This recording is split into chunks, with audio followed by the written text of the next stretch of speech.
Welcome back to The Vocalist. Today we are closing out our week of Australian artists with none other than acdc. Definitely not my first time hearing them, but this is the first time I have ever sat down to actually analyze their vocals. So that is what we are doing today. We are going to be hearing Highway to Hell, and this is a live performance from 2009. Here we go.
Oh my gosh, okay. I have goosebumps. Ooh, this is so thrilling to see on so many levels. I love seeing the entire crowd just like form this glorious wave jumping up and down. I should have mentioned this singer that we are talking about today. His name is Brian Johnson. I believe the official Highway to Hell video features Bon Scott, or at least like that recording might be the one that is like sort of ingrained in your memory. I'm probably not going to do much like compare and contrast. Both are incredible vocalists. There are some similarities, which is good considering like you need that sort of continuity as a band, but also there are some beautiful differences as well that make them each very unique. So we're just gonna focus on Brian's vocals today. That guitar solo at the beginning, like I've mentioned it before, I don't play guitar. Aside from like, a short time in like my undergraduate when I was trying to learn, but it's so thrilling. We're just going back. I promise I'll like get down to business and actually talk about vocals.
Do you know what I love about his voice?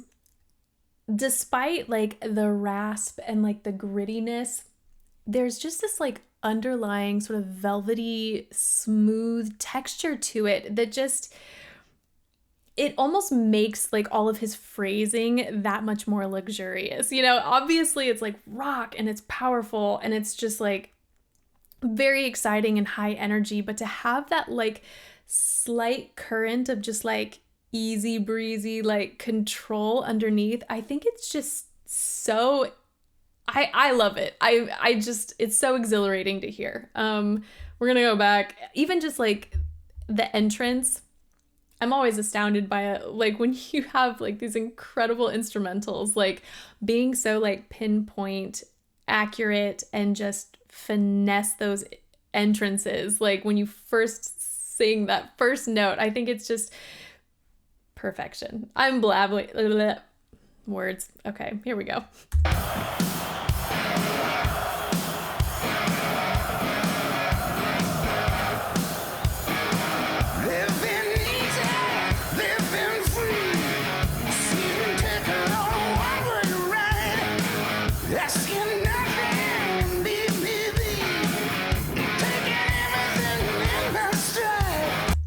He also, oh my gosh, this might take forever for me to get through. He connects his notes so well. It's not like a really obvious slide, but it's just like the tiniest slide to connect every note. So again, we're getting that really smooth, like controlled, like powerful line, and I just love it.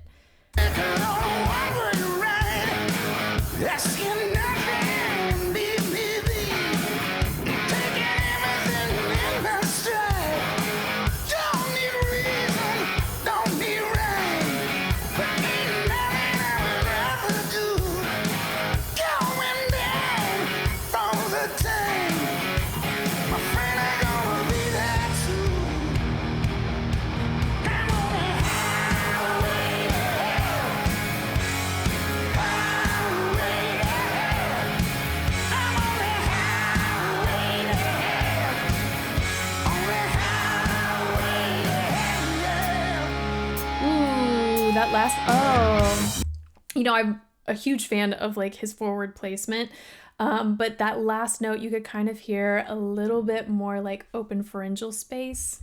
Sorry, I don't know if that just picked up. My stomach just growled. Okay, here we go. It had like a little bit more like that guttural sort of chest, like sympathetic vibrations. One more time. And I love the vibrato we're getting. No steps and speed limit. Nobody gonna slow us down. Like a wheel, gonna spin it. Nobody gonna mess me around. Hey Satan, pay my dues. Hey, I'm in a rocking band. Ooh, my Lord, look at me.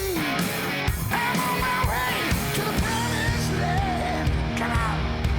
I'm on the highway to hell. Highway to hell. Highway to hell. I'm on the highway to hell. Come on. Don't stop now.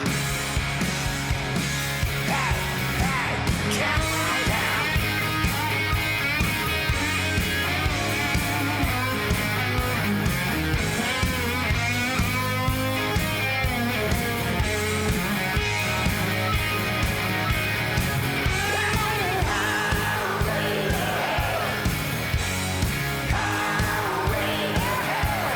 When he goes up to those top notes, it's so well connected, and obvious. I feel like I never want to like take away from a singer by commenting on like age or like the number of years they've been singing, but I feel like that's a testament to their technique and to like their skill, that to have like such great tone with this high energy, like all of this movement. I mean, any person like in their heyday could struggle with this kind of performance, and like vocally to have this kind of stamina, but also like the sustainability of his technique is just so lovely to hear because we want, like, when we love an artist, when we love a band, when we love a singer, we want them to like be able to do that for as long as they want. And so it's just so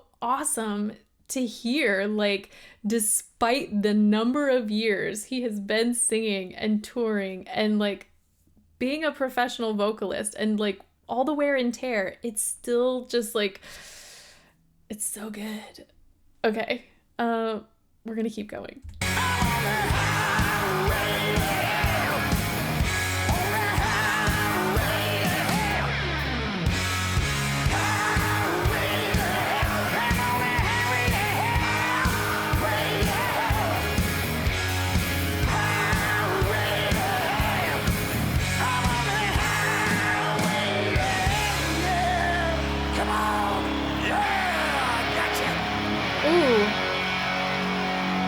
You could even, oh, you could hear at the end there. So obviously when he was yelling throughout, or like, yelling, raising his voice, speaking, like saying hey, or like having any of these interjections, it matched that singing placement really, really well.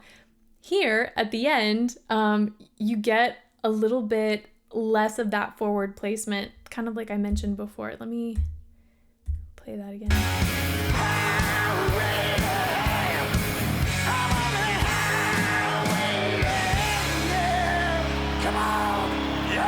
That second one, like, it was so much more guttural. Everybody coming down with us? Come on! And I'm going down. Yeah, yeah, yeah. I said, wow.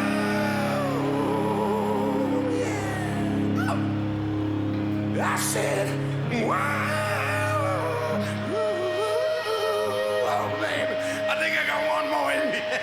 I said, wow, the way you're going down, down, down, all the way, come on. I'm on the highway to hell.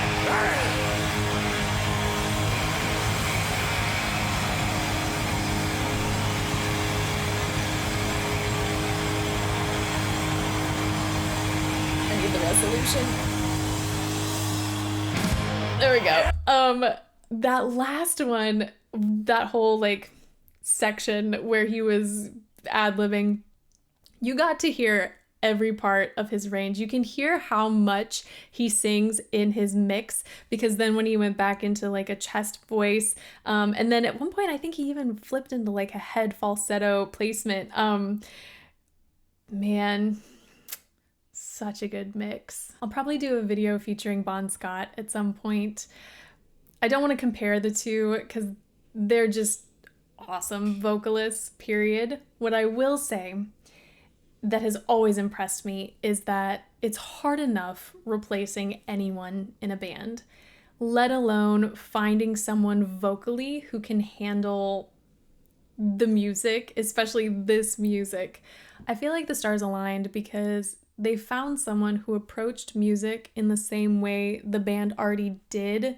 And on top of that, he had the right sound, he had the chops to do it, and we continued to get great music because of it. So that's it. Thank you guys so much for watching with me, and hopefully I will see you next time.